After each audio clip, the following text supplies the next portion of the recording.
જય હિન્દ દોસ્તો, આપ જોઈ રહ્યા છો ગુજરાત તહલકા સમાચાર।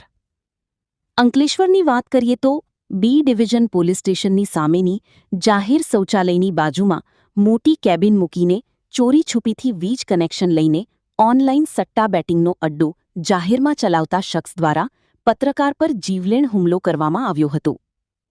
અત્રે ઉલ્લેખનીય છે કે આ સટ્ટા બેટિંગ અડ્ડો પોલીસ સ્ટેશનની બિલકુલ સામે આવ્યું છે અને 24 કલાક ચાલુ રહેતો હતો। સવાલ એ છે કે પોલીસ અજાણ કેમ? પોલીસની બાજ નજર મોટા મોટા આરોપીઓ પકડી પાડે છે તો અહીંયા ચૂક કેમ થઈ હશે? ગત તારીખ 29ના રોજ ગુજરાત તહલકા સમાચારની ટીમે આ જ પોલીસ સ્ટેશન નજીક ચાલતા દેશી દારૂના અડ્ડાઓનો ભાંડોફોડ કરવામાં આવેલ છે।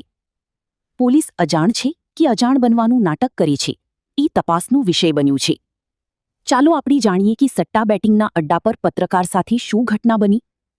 સાંભળો પત્રકારની જુબાની। મારું નામ વિપુલ કુમાર મનુપ્રસાદ જાની છે અને હું દીપ પ્રકાશ ન્યૂઝનો એડિટર છું। અંકલેશ્વર ખાતે હું રહું છું। મારા રૂટીન કામકાજના કારણે રોજે રોજ હું દરેક પોલીસ ચોકીના કામે સમાચાર માટે લેવા જાઉં છું।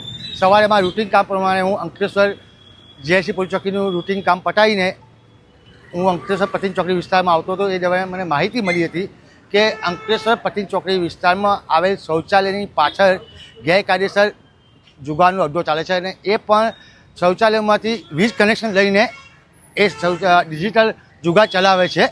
અને આ માહિતી પ્રમાણે હું ત્યાં ગયેલો ત્યારે મને એવી માહિતી મળી કે જીબીવાળા એ કનેક્શન કાપી ગયેલા છે અને રાતે કોઈ ભરૂચની કોઈ પોલીસ પણ આવેલી હતી।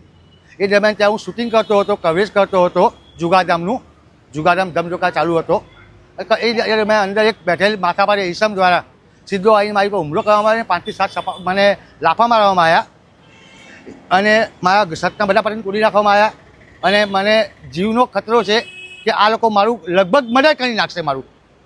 કેમ કે પોલીસ તંત્ર જ્યારે મેં જાણ કરી ત્યારે અહીંથી લોકલ પોલીસ કોઈ આવવા તૈયાર નથી। જ્યારે મારા ડીવાયએસપી સાહેબને વાત કરી મેં કુશલ ઓઝા સાહેબને તો સાહેબનો ફોન આવ્યો એ પછી અહીંથી પોલીસ ત્યાં મને લઈ ગઈ અને પ્લાન લાવી છે। અહીંથી કોઈ પોલીસ નથી આવી। ડીવાયએસપી સાહેબ ઓઝા સાહેબનો ફોન આવ્યો પછી પોલીસ બધી ત્યાં અડ્ડા ઉપર જઈને એને મારું બાઇક લેવડાવ્યું છે અને એને લાવ્યા અને મેં અરજી કરી એની સામે એની બી અરજી લીધી છે।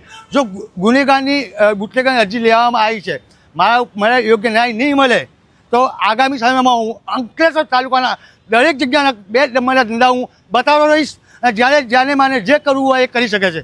હું મારી પ્રતિષ્ઠા, મારું જે સન્માન છે, જે પત્રકારી છે એ ધર્મનું નિભાવતો રહીશ અને પોલીસ તંત્રને હું નમ્ર વિનંતી કરું, સાહેબ તમે આવા અસામાજિક તત્વોને જે છાવરવાની કોશિશ કરો છો એ બંધ કરો, નહીં તો આગામી સમયમાં આમ નાગરિક રોડ ઉપર નહીં ફરી શકે।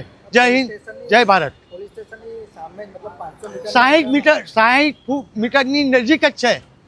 રોજ પોલીસ 4-5 આટા મારે છે, પોલીસની નજર નથી આવતું। હું આટલું જ કહીશ, જો એક પત્રકાર સુરક્ષિત નથી તો આમ પબ્લિક સુરક્ષિત છે। અને એમને આ કોને આપ્યો, કોને આપી એ પરમિશન? કોની પરમિશન આપી? જુગાર ગુજરાતમાં બંધ છે, બેન છે જુગાર, દારૂ બેન છે, જગ્યા જગ્યાએ દારૂ વેચાય છે। આજથી શાંતિથી ચાલુ કરું છું।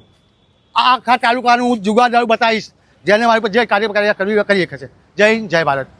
અત્રે ઉલ્લેખનીય છે કે અંકલેશ્વર બી ડિવિઝન પોલીસ સ્ટેશનના હદ વિસ્તારમાં દેશી દારૂ વેચનારા લોકોમાં મોટા પ્રમાણમાં વધારો થયો છે।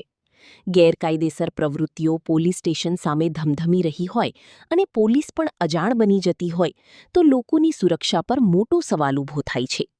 પોલીસ સ્ટેશનની પાસે જ ગુનાહિત પ્રવૃત્તિઓ કરનાર પોલીસ પકડથી દૂર કેમ? અંકલેશ્વર બી ડિવિઝન પોલીસ સ્ટેશનમાં આવી અનેક ફરિયાદો થઈ છે, પરંતુ કાર્યવાહી કરવામાં નિષ્ફળ સાબિત થાય છે। પોલીસને ગુનાહિત પ્રવૃત્તિઓ જડતી નથી અને પત્રકારો અને જાગૃત નાગરિકોને સ્પષ્ટ દેખાઈ આવે છે। સોશિયલ મીડિયાના જમાના વિડીયો પણ વાયરલ થાય, પરંતુ આપણી આ નિષ્ફળ પોલીસ ક્યારે સફળ થશે? આગામી દિવસોમાં ગુજરાત તહલકા સમાચાર દ્વારા આવા અનેક અડ્ડાઓનો ખુલાસો થશે। જય હિન્દ, જય ભારત।